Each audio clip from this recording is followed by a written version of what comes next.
Kapının önüne geldim. Kapıyı açtım anahtarımla. Baktım içeride 2 tane ayakkabı. İçeriden çıt çıkmıyor. Uyuyorlardı galiba. Yavaş yavaş yatak odasına gidecektim. Bir an aklıma geldi. Mutfağa girip bıçak aldım. Yavaş yavaş yürüdüm. Oturma odasını geçtikten sonra yatak odasına doğru. Koridorda yürürken vazoyu düşürmüşüm. O da ses çıkartınca konduramadım ki ya. Ya dedim benim işim bana yapmaz bunu dedim ya. Yok dedim ya Can dedim. Saçmalama oğlum dedim ya. Severek evlendin oğlum dedim ya. Yapar mı lan dedim. Sen kafanda kuruyorsun dedim ya. Bu hayaldir dedim ya. Yakıştıramadım. İnsanın en sevdiğini 2,5 saat boyunca başka biriyle bir yerde olduğunu bile bile. Alo merhabalar. Merhabalar, iyi akşamlar. İyi akşamlar, nasılsınız? Teşekkür ediyoruz. İyiyiz. Allah'a şükürler olsun. Çok uzun videolardır hep dikkat ettiğim bir şey var. Biz insanlara nasılsın demeden insanlar bize nasılsın demiyor. Evet. Bu sırrı bozdun sevgili dostum. O zaman ne mutlu bana böyle bir şey bozabildiysem. Senin bugüne kadarki çektiğimiz videolardan analiz edebileceğim kadarıyla çok uzun süredir devam eden bir sıkıntın varmış gibi hissediyorum. Nedense sesi bu tarz bu tonlamada olan insanlar hep böyle bomba şeyler anlattılar bu kanalda. Maalesef öyle diyelim. Hayat şartları diyelim. Naif insanlar Hayatın oluyor. nereye... Evet. Bak bu tona çok dikkat edin. Bu ton ve bu konuşma tarzı kötü şeyler yaşıyor. Neden acaba? Acaba biz çekiyor muyuz? Yani naif Olabilir. insanlar olarak mı? Yani de öyle insanlar olarak diyelim. Çekiyor muyuz bunu üstümüze? Yani genel olarak insanlar hak etmediği şeyleri yaşadığını düşünürsek bu tarz insanlar da hak etmeyen insanlar oluyor diye yorumladım. Sen böyle mi düşünüyorsun? Aslında ben böyle düşünmüyorum. Bu bir sınav. Bizim de sınavımız bu şekildeymiş diyorum. Peki hak ettiğini mi düşünüyorsun yoksa sen gerçekten dediğimiz gibi biri misin? Ya tabii ki hak etmedim. Ben bir yanlış yapmadım. Bunu hak edecek hiçbir şey yapmadım. Ama bu bir sınavmış diyorum. Rabbim böyle bir sınav verdi bana diyorum. Başka da bir şey diyemiyorum yani. Vallahi konuyu bilmiyorum ama bakış açısı benimkiyle 10 üzerinden 10 bir benzerlik var yani. Evet. Sonuçta her şey bir sınav olarak bakarsak işte bu şekilde yaşadığımız şeylere karşı da dik durup atlattıktan sonra da böyle naif kibar olarak devam etmek gerekiyor. Bize biraz kendinden bahset. İsmim Can. 32 yaşındayım. Niğde'de yaşıyorum. Eşimi kendi evimde beni aldatırken yakaladım. Kısa özet geçmek gerekirse yakaladığım kişi kısaca Vay. özet geçmek gerekirse böyle. Vay be. Hayata bak. Hiç bu kadar beklemiyordum ama yani daha basit bir şey olur diye düşünmüştüm. Ben de ufak bir aldatılma diye hayal ettim sesinden ama bu aldatılmanın bayağı üstünde bir şeymiş. Peki genel olarak seni biraz tanıyacak olursak kendinde en sevdiğin özellik? Ben kendimi sevmiyorum ya artık. Özellikle bu cezaevinden çıktıktan sonra kendimle barışamıyorum hiçbir türlü. O zaman tam Hiçbir tersi. özelliğimi sevmiyorum artık. Kendinde en sevmediğin özellik ne? İnsan olmam. İnsan Brothers'ın olmamı herkese sevmiyorum. Herkese selamlar sevgili dostlarım. Hepiniz hoş geldiniz. Öncelikle bir önceki videoyu beğenen, yorum yapan herkese minnettarım. Çok Teşekkür teşekkür ederiz. ederim. Bu videoyu da beğenirseniz en azından videonun farklı insanlara önerilmesini sağlayabilirsiniz. Aynı zamanda videoyu izleyip abone olmayı unutanlar var. Evet. O yüzden kanala abone miyiz değil miyiz diye kontrol ederseniz de beni çok memnun etmiş olursunuz. Çok da konuşamadım konunun derinliğinden. Ben birkaç bir şey söylemek istiyorum. Bunları söylerken de geçen videoda yorum yazan birkaç arkadaşın özellikle attığı yorumların SS'lerini aldım. Onları da şu anda ekrana vereceğim bu videoyu yaparken. Gerçekten çok güzel insanlar aramıza katıldı. Eskilerin zaten ne kadar bizi sevdiğini saydığını biliyorum ama Instagram'dan yeni videolarımızın bu şekilde patlamasıyla falan bizim bu geri dönüşümüzden sonra gerçekten kalbi çok güzel, düşünceleri çok güzel, duaları çok güzel insanlar aramızda. Herkese teker teker teşekkür etmek istiyorum. Biz Ramazan'da daha fazla video atmak düşüncesindeyiz Altu ile beraber inşallah olursa. Hep beraber güzel bir Ramazan geçireceğiz. Çok daha seri, çok daha güzel videolar atacağız. Şimdiden bizim videolarımızı beğenen, bize destek olan, yorumlarda kendini belli eden herkese kalpten Teşekkür candan ediyoruz. teşekkürler. İyi ki varsınız. İyi ki Eyvallah. varsınız. Can, evet. hazır mısın dostum? Hazırım. Derin bir nefes aldım ve hazırım. Sendeyiz. Hadi bakalım anlat. Eski eşimle diyeyim, öyle başlayayım. Yani net tarih vermem yanlış olur ama 2013 sularında tanıştık. Ben bir kamu personeliydim. O da aynı benle beraber çalışıyordu. O da kamu personeliydi. Tanıştık. Sevgililik süreci falan filan derken de evlenmeye karar verdik. Çok da sağlıklı bir ilişkimiz vardı. İlişkimizden derler ya, hiç yalan yoktu. Gerçekten bizim ilişkimizde hiç yalan yoktu. Aradan biraz zaman geçtikten sonra evlenme teklifinde bulundum. Evlendik. Sonra eşim dedi ki ya dedi ikimiz birden çalışıyoruz. Gerek yok birimiz bırakalım. Ben de ev işlerine bakayım dedi. Ben de tamam dedim, istifa et o zaman. Nasıl olsa benim maaşım yeterli oluyor. Biz zaten yaşadığımız şehir de çok büyük olmadığı için maaşım hayli hayli yeterli oluyordu. Eşim istifa etti. Ev işlerine bakmaya başladı. Ondan sonra eşimin hamile olduğunu öğrendik. Ya hani derler ya, hayatında alabileceğim en mutlu haber gerçekten o kadar mutlu olmuştum ki. Ya bunlar söylenmez. Rabbimle senin arandadır ama gerçekten o gün o kadar çok hayır hasenet yapmıştım ki onu duyduğum gün. Bilemiyorum yani. Rakamlarını bile hatırlayamıyorum. O kadar fazla hayır hasenet yapmıştım ki aman evladım oluyor. Ne kadar mutlu bana diye. 6 aylık oldu çocuğumuz. Ondan sonra eşim rahatsızlandı. Hastaneye kaldırdık. Erken doğum yaptı eşim. Öyle olunca yaşamadı çocuğumuz. Rahmetli oldu. Allah rahmet eylesin. Mekanı cennet olsun. Amin. Tüm cümlemizle. Kusura bakmayın biraz kötü oldum. Estağfurullah, içinden geldiği gibi. Ne zaman devam etmek istersen o zaman devam et. Bir programmış gibi değil. Nasıl anlatmak istiyorsan öyle anlat. Biz buradayız, seni bekliyoruz. Çocuğumuz ismini de Elif koymuştuk. Elif rahmetli olduktan sonra defin işlemleriydi falandı filan derken yani kendimize gelemedik bir türlü. Kim sürekli ağlıyor. Ben sürekli depresyondayım. Bu süreç zarfında raporum bitti. Görevime devam etmem gerekiyor. İşe gidiyorum. İşe kendimi veremiyorum. Çok zorlu bir süreç atlattık. Ya dedim tamam artık yani Rabbim verdi, Rabbim aldı. Düzelmemiz gerekiyor. Artık kendimize gelelim. Toparlanmaya başladım ama bu süreçte eşim hala, daha doğrusu eski eşim diyeyim, sürekli sıkıntı yaşıyor. Ağlıyor işte, ben kendime gelemiyorum. Biraz değişiklik istiyorum tarzında konuşmaya başladı. Ya dedim sıkıntı yok. Ne istiyorsan, nereye istiyorsan göndereyim. Gerekirse beraber gidelim. Ama yeter ki sen iyi ol. Rabbim verdi, Rabbim aldı. Gerekirse tekrardan deneriz. Olur tarzında konuşuyordum hep. Ha dedi ben anneme gitmek istiyorum. Tek başıma gitmek istiyorum dedi. Hay dedim yani gidebilirsin, sıkıntı yok. Annesi de farklı bir şehirde yaşıyordu. Ya dedim madem öyle annenin yanına gitsene, annem buraya gelsin. Eğer benden rahatsız oluyorsan ben gerekirse otelde kalırım. Annenle beraber vakit geçirirsin. O da kabul etti bunu. Ben de bu süreç içerisinde otelde kalıyorum. Hatta bir kez gidiyorum eşimi, kayınvalidemi görüyorum işte. Bir şey eksikleri varsa onları gideriyorum. Tekrardan otelime dönüyordum. Böyle 3-5 ay geçti. Ben görevlerime devam ediyorum. İşime gidiyorum, geliyorum. Eşim tekrardan dedik ya dedi ben burada yapamıyorum. Annemin yanına gitmek istiyorum. Tamam dedim. Git annenin yanına. Annesi de çevre illerinden birinde yaşıyordu. Kısa bir mesafeydi. Kendim götürdüm, bıraktım. Bir gece orada kaldıktan sonra tekrardan evime döndüm ben. Kime devam ediyorum? 1 ay kadar annesinin yanında kaldı. Çıktı geldi tekrardan. Daha doğrusu gidip kendimi aldım. Böyle devam ediyor ama aramızda ya söylemi sayıp aynı yatakta bile yatmıyoruz. Sürekli ayrı yatıyoruz. Eşim diyor ki ya de tekrardan çocuk yapmak istemiyorum ben. O da ölürse tarzında konuşuyor olunca ben de yani saygıyla karşılıyordum. Tamam diyordum. Ya, psikolojisi bozuk. Anne olmak daha zor diye düşünerek saygıyla karşılayıp hiç şey yapmıyordum. Yani her gün elimde çiçekle gidiyordum. Sen düşün artık ki aman sırf gönlü olsun. Hiç bir birlikte- tebessüm etsin bana yeter diyordum. Hiç birlikte olmuyor muydunuz? Olmuyorduk. Aynı yatakta bile yatmıyorduk. Ne kadar süre birlikte olmadınız? Kızım vefat ettikten yaklaşık 8-9 ay boyunca hiç birlikte olmadık. Hani Yani aynı yatakta bile yatmadık. demiş ya tekrar anne olmak istemiyorum falan diye. Hı hı. Anne olmayabilirdi Evet. ama Ona yorduğum için. Ha, sen ona yorduğun için ama aslında o öyle bir şey söylemedi yani. Yani tekrardan anne olmak istemiyorum dediği için ayrı yatalım dedi. Tamam dedim, saygıyla karşıladım. Yani sonuçta anne psikolojisi daha kötü olabileceğini düşündüğüm için ve çevremdekiler de o tarzda konuştuğu için saygıyla karşıladım.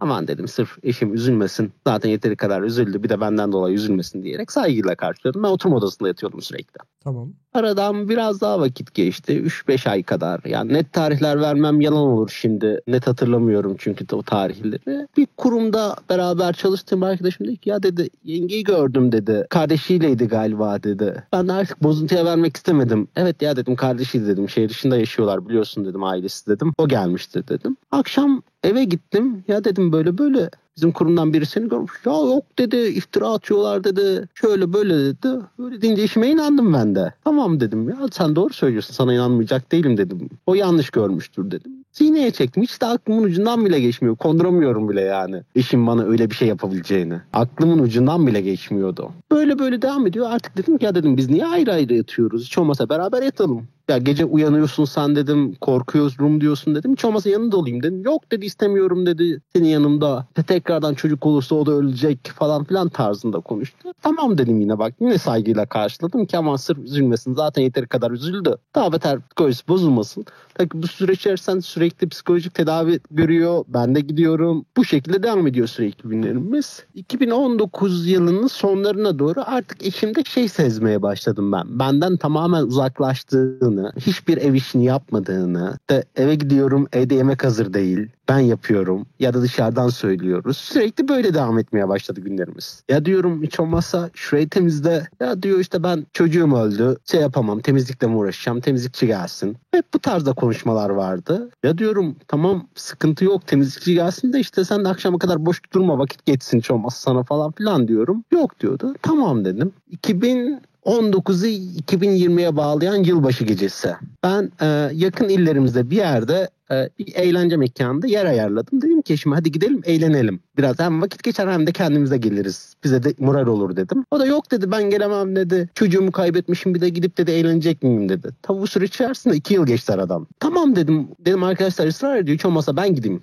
Ha, tamam dedi, sen git o zaman dedi. Hiç olmazsa dedi arkadaştan ayıp olmasın dedi. İyi tamam dedim. Ben çıktım. Tamam gideceğim. Arkadaşlar dedim ki ya dedim benim eşim rahatsız, gelmeyeceğim dedim. İçime bir kurt düştü. Sebebini bilmediğim bir şekilde. Hani aptala malum olmuş derler ya, bana da malum oldu artık. Bilemiyorum. Ondan sonra rentekara gittim. Yılbaşı gecesi olduğu için doğru düzgün araç da bulamadım. Bir tane yani tabiri caizse kötü bir araç buldum. Kiraladım onu. Evin yakında bir yere köşeye park ettim. Bekliyorum. Ya bir şey mi olacak acaba diye. Saat 20 sularıydı galiba. Baktım eşim kapıdan çıkıyor. Süslenmiş püslenmiş. Şaşırdım bir an öyle görünce. Ne oluyor acaba dedim. Kapıyı açıp inecektim. Baktım bir arabaya bindi. Aha. Ya dedim ne oluyor? Vay be. Neyse dedim bir bakayım yani belki ben yanlış anlıyordurum. Hala konduramıyorum vakama. Bizim ilçemiz yani şehrimiz küçük olduğu için çok fazla eğlence mekanı olan bir yer değil. Ya ben de eşime diyorum yani yakın illerde bir yere gideceğimi. O da bizim olduğumuz bir ile gitteki eğlence mekanlarına gidiyorlar. Arabadan eşim iniyor. Ondan sonra diğer adam iniyor. Eşimi öpüyor. Beraber eğlence mekanına giriyorlar.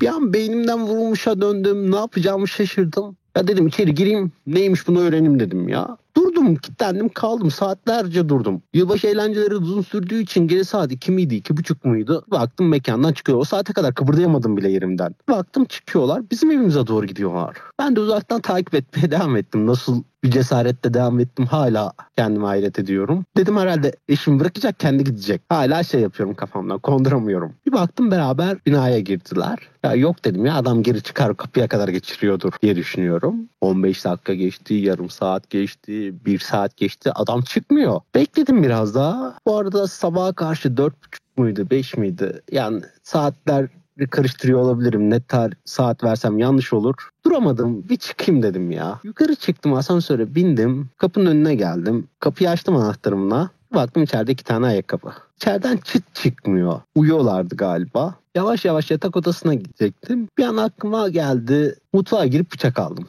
Yavaş yavaş yürüdüm. Oturma odasını geçtikten sonra yatak odasına doğru. Koridorda yürürken vazoya düşürmüşüm. O da ses çıkartınca adam kapıyı açtı. Boxer'la. Adamın üzerine doğru kullanmışım. Yani bunları sonradan düşünce aklıma geliyor. O an öfkeyle ne yaptığımı bilmiyorum. Adam kaçmaya başlamış. Merdivenlerde sırtından yakaladım. Boynuna doğru uzandığımda adam merdivenlerden düştü. Merdivenlerden düştüğünde ölmüş.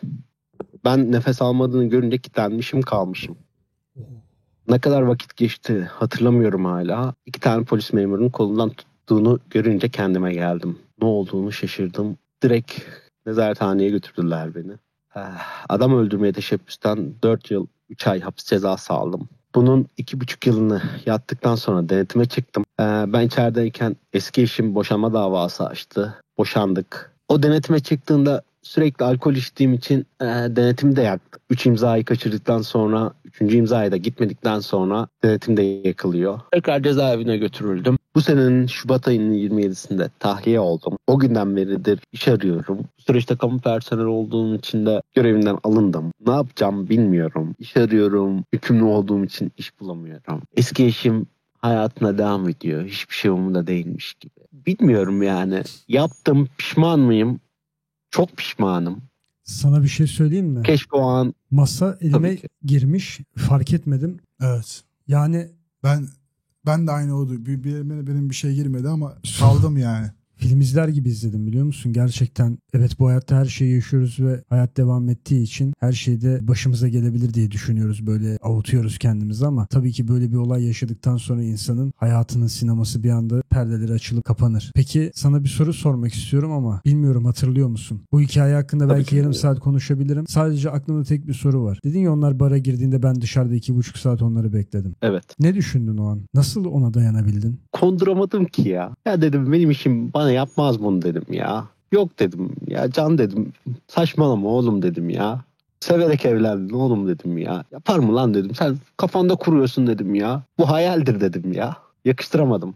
Bir insanın en sevdiğini 2,5 saat boyunca başka biriyle bir yerde olduğunu bile bile kapıda çıkmasını beklemesi galiba bu hayatta yaşayabileceği sınav. en büyük sınavlardan, acılardan biri olabilir. Dostum, her şeyden önce sen gerçekten çok iyi bir adamsın. Bunu tüm samimiyetimle söylüyorum. İyi bir yani. adam değilim. Yo gerçekten iyi bir adamsın. Ya bu senin ses tonundan, konuşma tarzından, bir kadını seviş şeklinden bile bir adamın nasıl bir adam olduğu zaten Anlaşılır. evet. Her şeye rağmen ben senin kadar iyi olamazdım. Mesela eski eşinden bahsederken hala o duyguları yaşıyorsun. Anlatabiliyor muyum? En azından geçmiş olan saygından dolayı belki de bu duyguları bize bu kadar rahat ifade edebiliyorsun. Ben senin kadar ne bileyim geçmiş duygularımı yaşatamazdım böyle bir şey olmuş olsaydı. Sen böyle bir olay yaşadıktan sonra bile o kadına ne kadar değer verdiğini ben şu an senin ses tonundan anlayabiliyorum. O yüzden sen gerçek manada kaliteli bir adamsın. Evet, bir insanın canını kıymasına vesile olmuş olabilirsin ama bu seni kötü bir adam yapmaz. Çünkü sen bunu isteyerek yapmadın ve bu senin bilincinde olan bir şey de değildi. Yani şimdi burada kalkıp sana sen böyle bir şey nasıl yaptın diyemem. Ne onaylıyorum ne onaylamıyorum ama bu senin elinde olan bir şey değil. Yani Herkes bu şey gibi birbiriyle düşün. arbede yaşayabilir Evet. böyle bir olayda. Kimsenin tepki vermemesini bekleyemezsin. Ama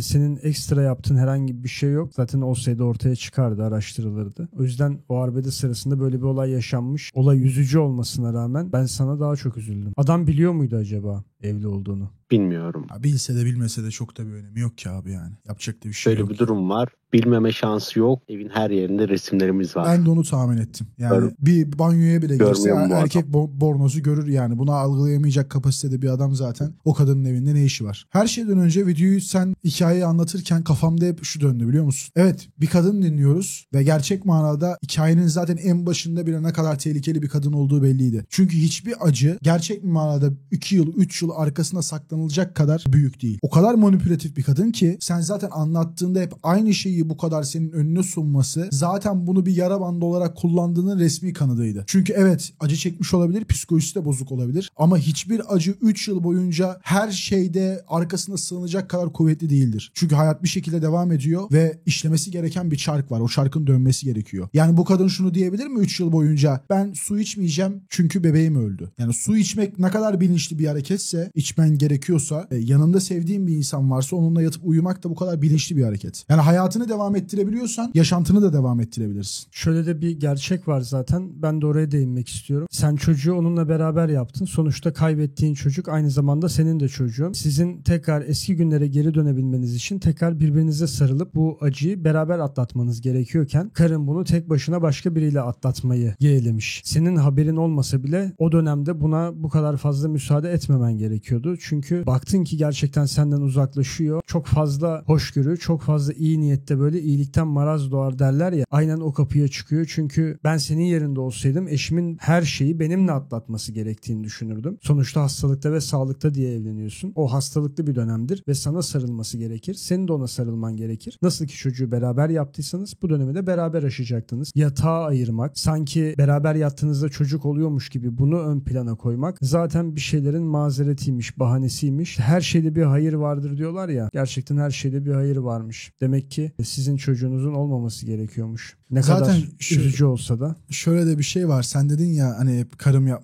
yapmaz mantığında baktın olaya. Abi zaten hayatta kimse biri aldatır gözüyle zaten baktığın bir insanla olamazsın ki, bu kadın ya da erkek fark etmiyor. O yüzden hayatındaki darbelerin sadece ilişkisel anlamda değil, yani arkadaşlık, dostluk manasında da hep yapmaz dediğin insanların sana bir şey yaptığına zaten hayatına derin yaralar açıyor. Yapar dediklerine de o şey gözüyle bakmıyorsun. Yakınlık derecesine girmiyorsun. Hep bir şeyler beklediğin için aslında bu sefer de yapar dediklerin yapmıyor. Yapmaz dediklerinde çok fazla ihtimas gösterdiğin için onlar da bu zaten ben yapsam da anlamaz, benden de böyle bir şey beklemez diye yapmıyor. Benim bu videolardan, hikayelerden öğrendiğim en büyük şey şu: yapmaz dediğin insana bile sonsuz güvenmeyeceksin. Sonsuz güven diye bir şey yok. Bunu yazman gerekiyor beyninin bir tarafına. Maalesef çok doğru. Şu an özlüyor musun onu? Peki onsuz olduğun için nasıl hissediyorsun kendini? Hala her gece rüyalarımda neredeyse.